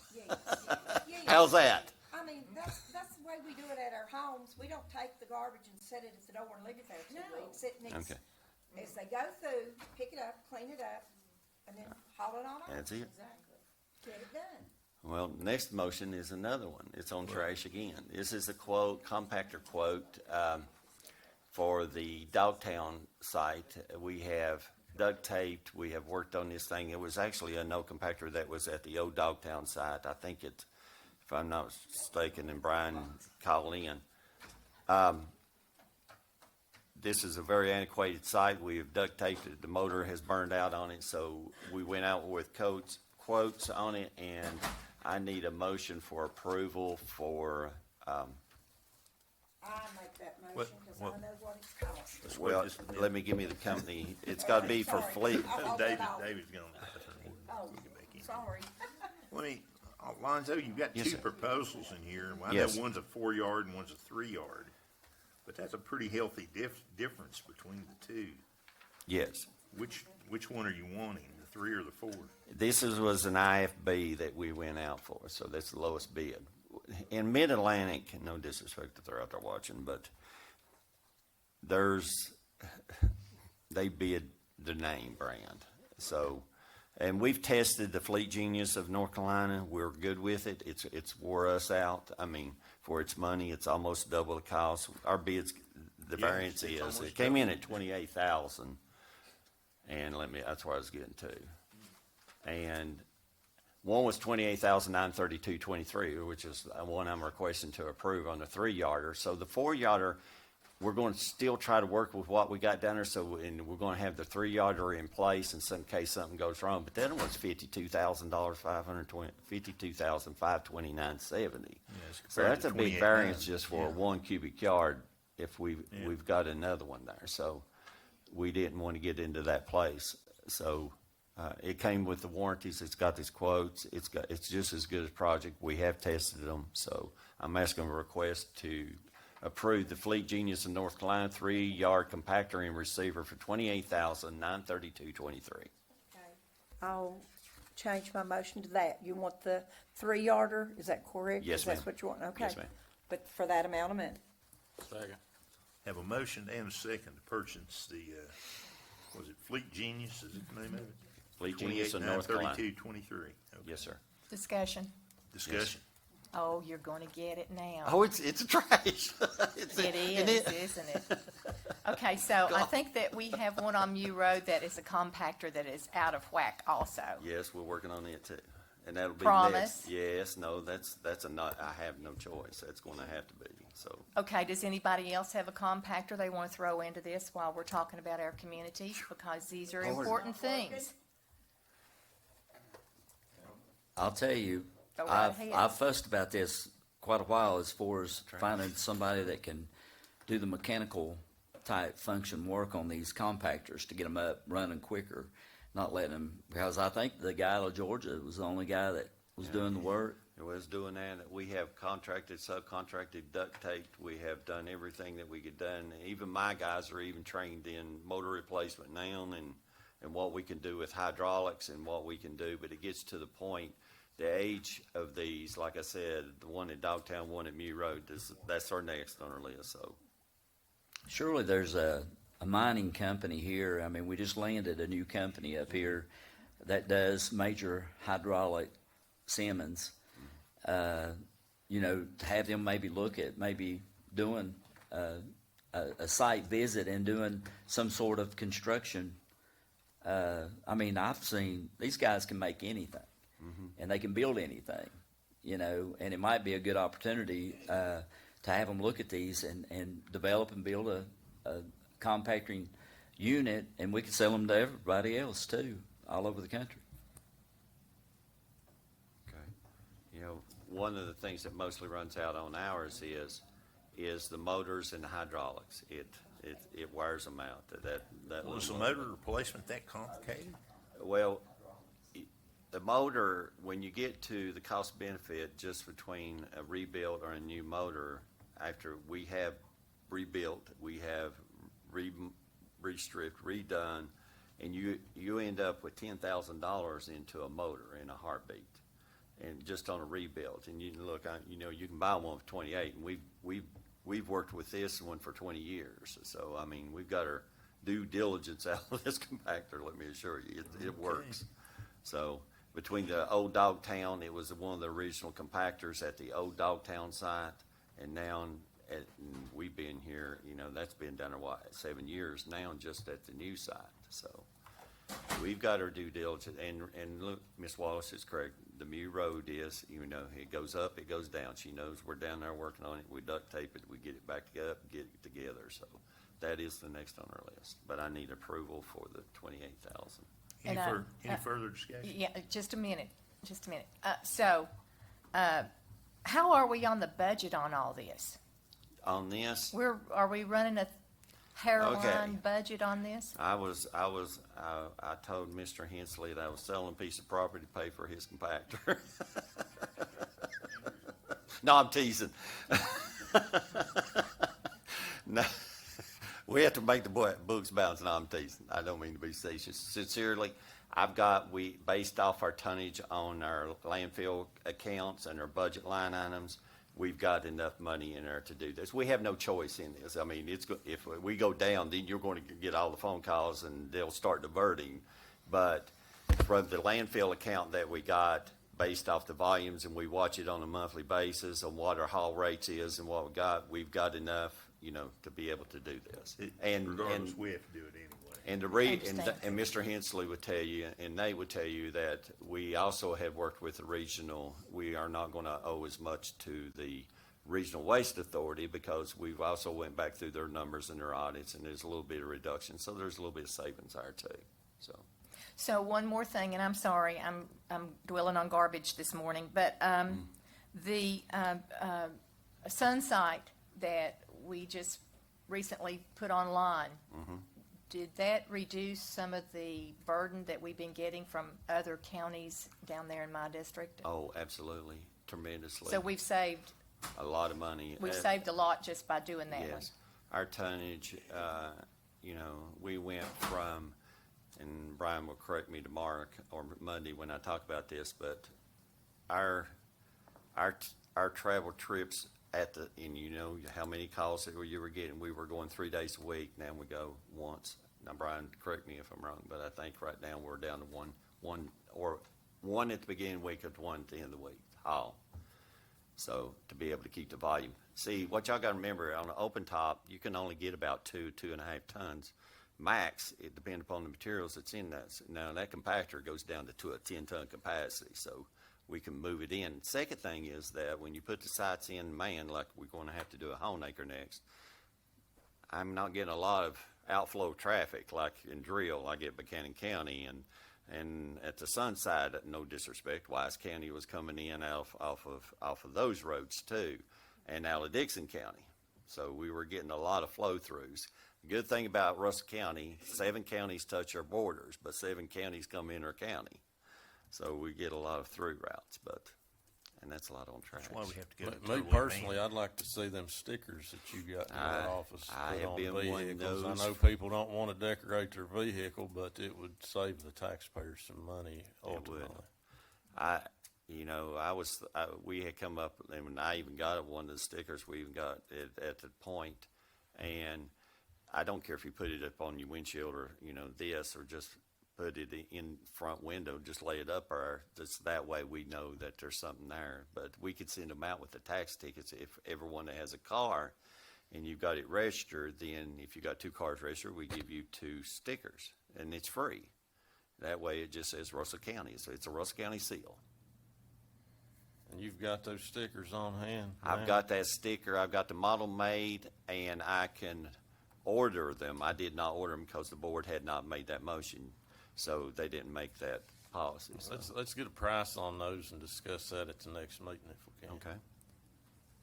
But when's the tax tickets go out? Next month. So that's, yeah. Will we even have time? Well, that's, which tax ticket you're referring to? Yes, see, personal property, yeah. Yeah. Okay, any further discussion on the? I'll take a look at it, see how fast we can do it. If not, all in favor of this motion signify by saying aye. Aye. All opposed, like sign. Like I said before, next on the county minister reports, or the VDOT report, was a resolution to abandon 791 Deep Forest Drive from the Secretary of System of State Highways. This was a request by the, and posted, it was a request by the property owners, adjacent property owners on this. This is we posted this in the paper per the VDOT specs and the state guidelines, the board is satisfied that no public necessity exists for the continuance of secondary Route 791 Deep Forest Drive, 0.76 miles east of Route 742 to the end of state maintenance. The distance of 0.24 miles, which serves no public necessity and no longer necessary as part of the secondary system of state highways. I need a motion. I'll make a motion, sir. Second. Okay, have a motion and a second for the abandonment of 791 Deep Forest Drive. Any discussion on this issue? If not, all in favor signify by saying aye. Aye. All opposed, like sign. There are none. Thank you, Chairman. Next on the county administrator request is the Town of St. Paul resolution, the Kyle Fletcher Bridge Memorial. For the ones that don't know that this was and I'll let Lou speak, this was the mayor of St. Paul for many, many years, and, he was well respected in the community, and the Town of St. Paul has asked the Board of Supervisors, in a letter of support for requesting memorial commemorative naming the Kyle Fletcher Bridge on the alternate 58 route coming into St. Paul. This bridge is located just west of the proposed Three River Destination Center. The Town of St. Paul has provided the resolution and the naming and asked for your, approval. Mr. Chair, I'd like to offer that motion, please, in honor of Kyle Fletcher. Have a Second. motion? Second. Motion and a second. Any discussion on this issue? If not, all in favor signify by saying aye. Aye. All opposed, like sign. There are none. Thank you, Chairman. Next is the piece of property we're going to sell pay for Andrew's compactor. Not these, but it is a good choice. But, okay, this is the piece of property that we're looking at. This is the old American Legion building. They had disbanded. It's actually on Pioneer Drive above the high school. It used to be a little store, if I'm not correct, for historically. This is something that we've kept and maintained, and we've got a lot of requests for it, but this has a lot of potential for a beauty salon, dog grooming. This has a lot of potential just as a little retail there, and there's a lot of volume that's on Pioneer Drive. Anybody goes to the high school, so it's definitely there. So I'm asking for this to be put on the treasurer's surplus of sale of property of the old American Legion building and land. I'll make a motion so we can get enough money to take care of our trash at Coppell. I'll second it. I have a motion and a second. Any discussion on this matter? If not, all in favor signify by saying aye. Aye. All opposed, like sign. There are none. Thank you, Chairman. Next on the county administrator request is the surplus of sale of property of the Russell County Sheriff's Office, the litter truck. So now we're getting into the truck. And the old 2008 broke down, so we're asking the surplus to sell it.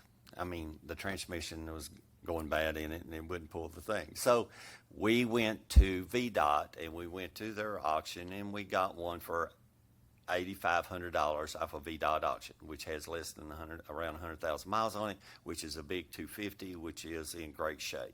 VDOT did us a big favor, and they give it to us at a reduced count of what they had to sell it for.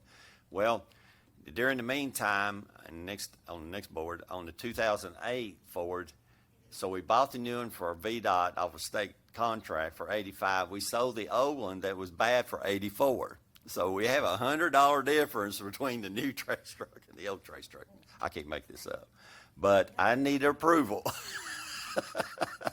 I need approval to surplus the 2008 Ford truck to the Sheriff's Department.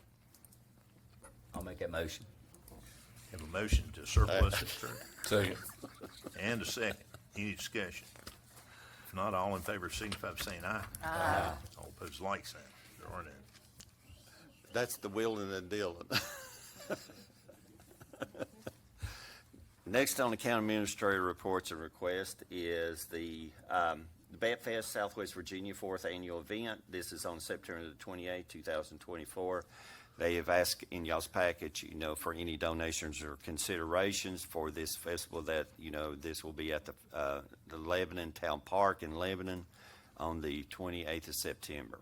So they're asking for any consideration or donation to assist with this. And as you can see from the letter, that they have give options for the board's consideration, and that is y'all's choice and pleasure.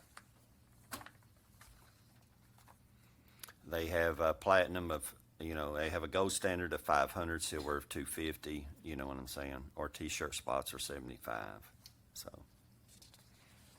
that's y'all's pleasure. Did we fund this last year, Alonzo? I can't remember. Yeah, we did. I think we did, yeah. What did we fund it at last year? Was it 500? I think it's 5. Yeah. I think it was 500, yes. Yeah. Don't quote me on that, but I think it seems like it was, yeah. I'll make a motion that we give them $500. I'll second. Have a motion and a second to donate $500 to the Vet Fest. Any further discussion? If not, all in favor signify by saying aye. All opposed, like sign. I know there are none. okay. Thank you, Chairman. 500 it is. Next one is a request from the Southwest Virginia Community College Festival of the Arts Program. They're asking also for a donation on this one. And it is that they're asking, this one actually named out for $500 support on the program. Don't we have that in the budget already, Alonzo? That, I think, was one of the line items that, that's a good question. I think we did have, but I thought we no, it's in the budget. It's in the budget, so go ahead. I still need approval. Go ahead. Let me make sure. Hang on. Let me just check. Just wait. Because I know we've normally given to them in the past, and I thought it was just kind of a Okay, just standard hang- 500. If it's Mary in the budget Lawson used to already- do it. Is what I was If thinking. it's in the budget already, we shouldn't need approval, Yeah, no, should we? no, you do not. And that's a good point. I wonder why they sent the letter in. Because when they put it in,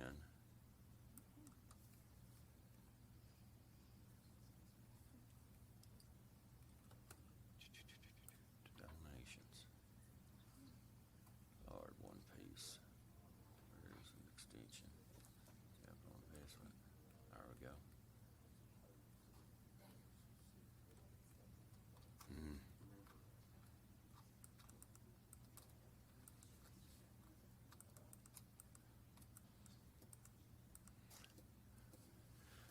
Yes.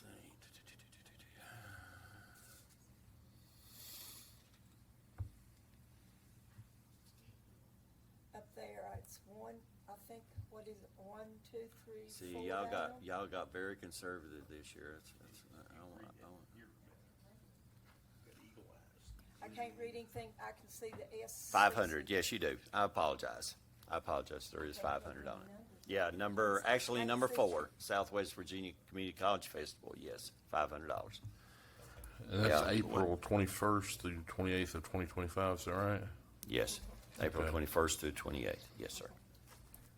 What about this Eagle Scout? Yeah, that's what I was getting ready to talk about next. I think that we got an Eagle, yes, he's back here in the audience, yes. Next is the Eagle Scout Project fundraising request, is a request for financial support. You want to come up and talk about it?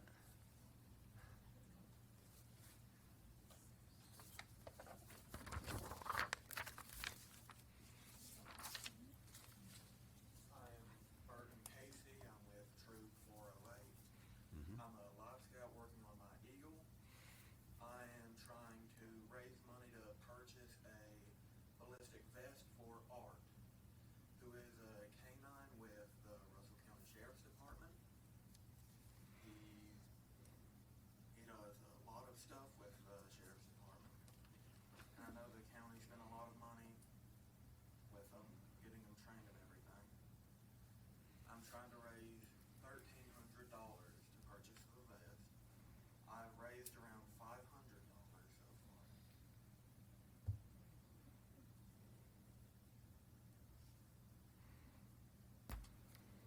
Give him some money. I'll make a motion. I'll make a motion to give you I $500. can't make a motion, but I'm here. I'm with you. I'll make a motion to give $500 for this cause. I'll make a second. Okay, 500. I just think that is wonderful. That's That is a Have a great, motion great thing. and a Thank you. second to donate $500. All in favor of this motion, signify by saying aye. Give me, All I'll get a opposed? hold of you and I'll get this to you. Thank you so much Thank for you, what sir. you're doing. Yes. That concludes the county administrator reports and requests. Okay, great. We come to the end where we do board discussion and reminders. Okay. I'm gonna start the other end this time, Andrew. With Nate, let Nate go first. You got anything, Nate? Usually I've got a few minutes to kind of pull my thoughts together here. Andrew told you. One thing, Mr. Wampler, I just have a real quick question. I should have asked this earlier. On that C-Corps contract, will we see that before it's finalized? Yes. My mic's not working. Yes, you I are. got you. Okay, Yep. thank you. And then, you got me at a disadvantage here, Mr. Breeding, for a moment. I had a note here, but I don't know what I did with it. Yeah, give me just a minute. I'll try to figure out what it was. I'll ask for permission again. I just have a couple of things. Lonzo, is the burn ban still in place? Yes, ma'am. And Do we're we still need got to fires. No, we're No? burning. I've had multiple fires. I got one now that we keep rekindling in Cleveland. I've got the Okay. fire department and the Department of Forestry sitting and watching that thing. Okay, all right. Someone had just asked me about it. All right, and to follow up, I want to ask Mr. Wampler, please, to do review the solar ordinance. I want you to review more than Washington County. I want you to discuss battery storage. Where are the batteries? Where do they come from? The cost. Does AEP have to buy their electricity? Disposal of it, where is this industrial, commercial disposal? Life of it. You throw everything you can think of in there, including the dish rag out of the sink, any DEQ reports that are current.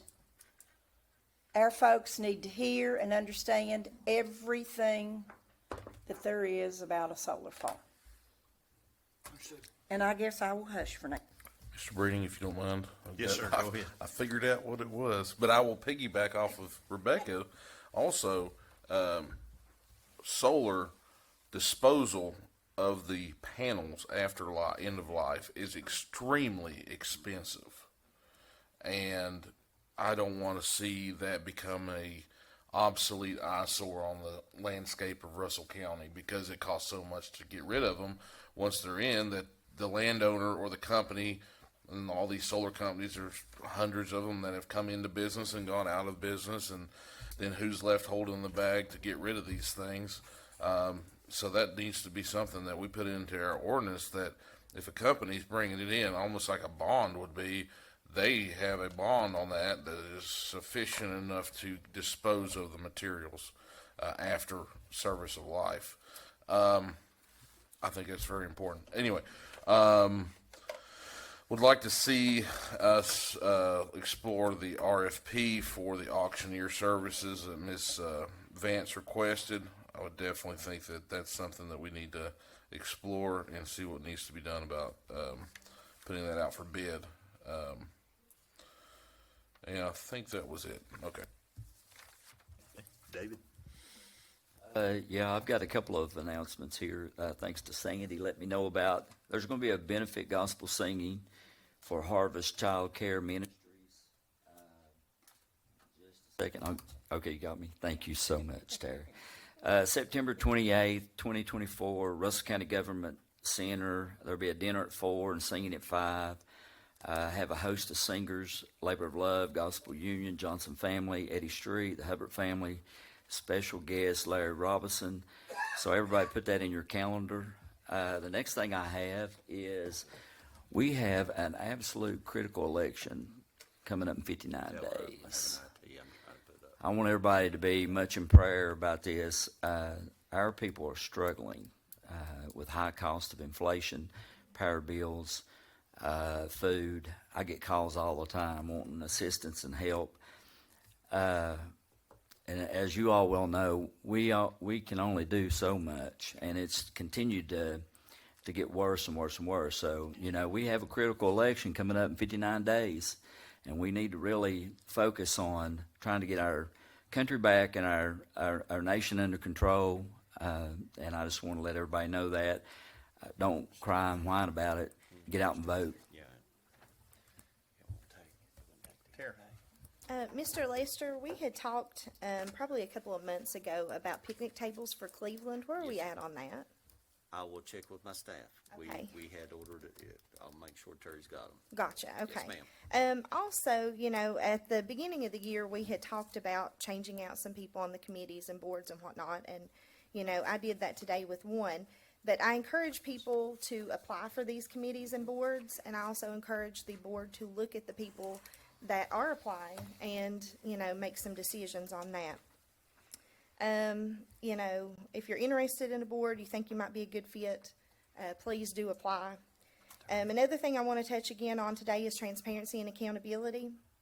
We need systematic accountability and reportability in every department, I think.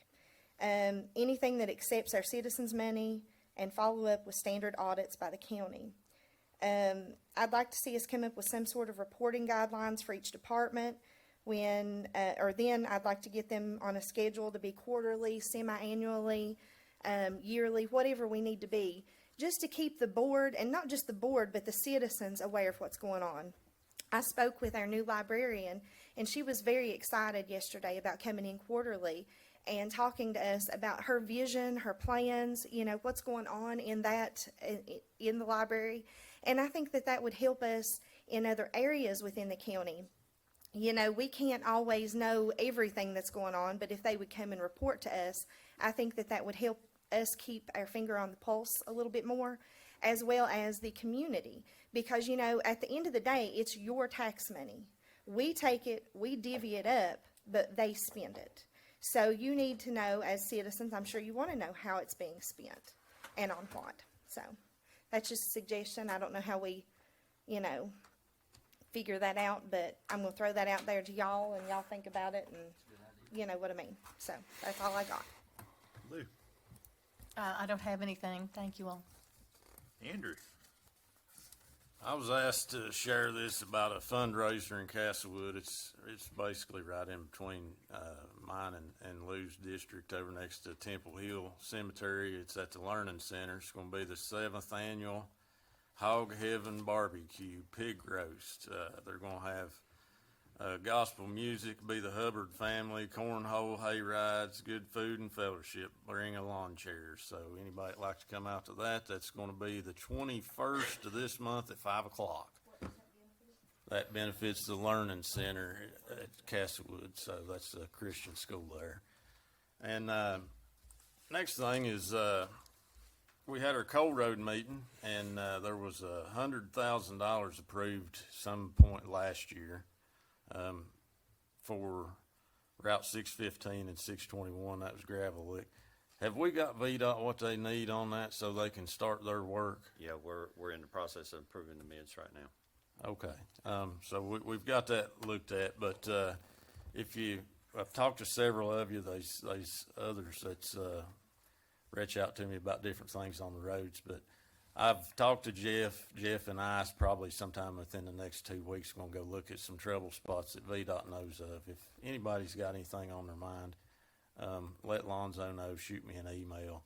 I can forward it along to Jeff, and he can maybe look at it before we even get together. And but if you can do that, I'd appreciate it. And that's all I have, Mr. Chairman. Thank you. Thank you, sir. I'll just sort of take off on where David mentioned. This election coming up is really going to be critical. I mean, it's,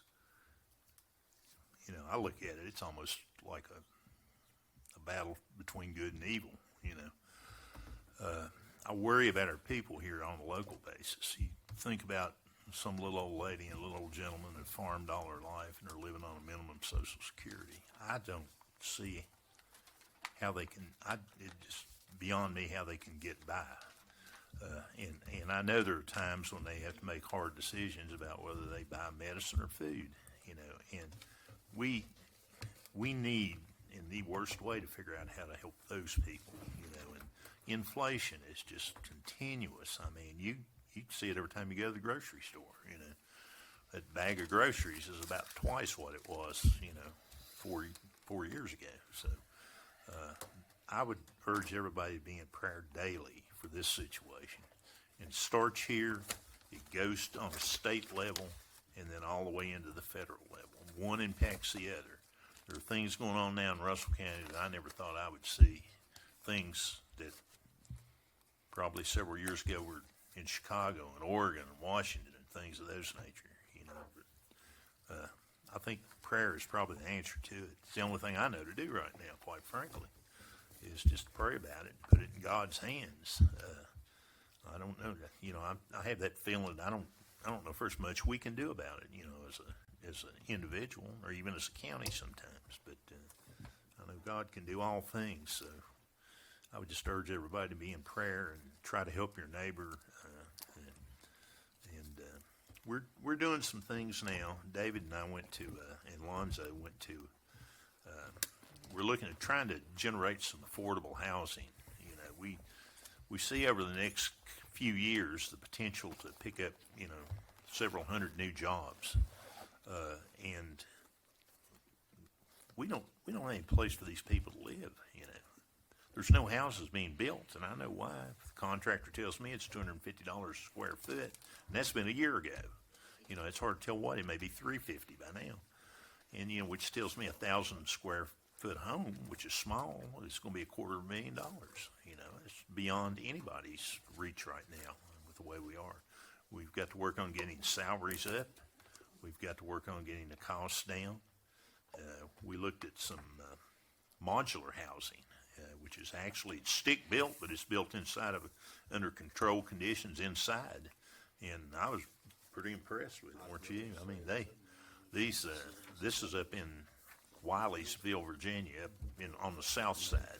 We told them just come on down here and we'll find them a big building and they can build them down here. And I would really like to pursue that, tell the truth about it, because they had 2x6 studs in these things and double plated on the side. I mean, The cost was what they run them out the door for is just unbelievable. It was probably in the $50 a square foot range, you know. So there's certain things you have to have a foundation to put them on, but they do appreciate. It's a stick-built house. It's not like a double-wide, you know, a mobile home or anything. You have to do certain electrical things and certain plumbing things, and you have to provide for water and sewer hookup and heating, HVAC. But you know, it's minimal as compared to, you know, the cost of having it under roof. So we're going to be looking at things like that in the next few months and try to come up with something. There's a housing study that's going on right now through the Cumberland Plateau Planning District Commission. And it's in all 4 counties. So we're doing a tour on this, and hopefully we'll be able to come back and report, you know, some findings on what we find out, and maybe even come up with a project or two. Well, we'd like to have a couple $1 million to start to even build some of these houses somewhere, and just they're doing a project similar to this in Marion, and they found that once it got started, it kind of self-perpetuated. It, you know, you put the houses out, you sell them at a reduced rate, but you still make money because you got grant funds to do a lot of it. You put it back into the program, and it just sort of eventually you would hope you'd get to the point that it'd be self-sustaining. So we're trying to look at stuff like that, things that are going to help the community in a big way. But any suggestions you've got, contact one of us and let us know. You know, you want to answer us questions, talk to us, just ask. I don't know what kind of mechanism we can do it. I want to do it in the worst way, but when you get a big crowd together and somebody asks a question and that precipitates another question, somebody yells that back here, you know, it can go helter-skelter really quick. You know, we just have to figure out a platform to do it under. You know, we're working on it. That's all I have. All I need is a motion to adjourn. I'll make it. Second. And all in favor signify by saying aye. Aye. We're adjourned.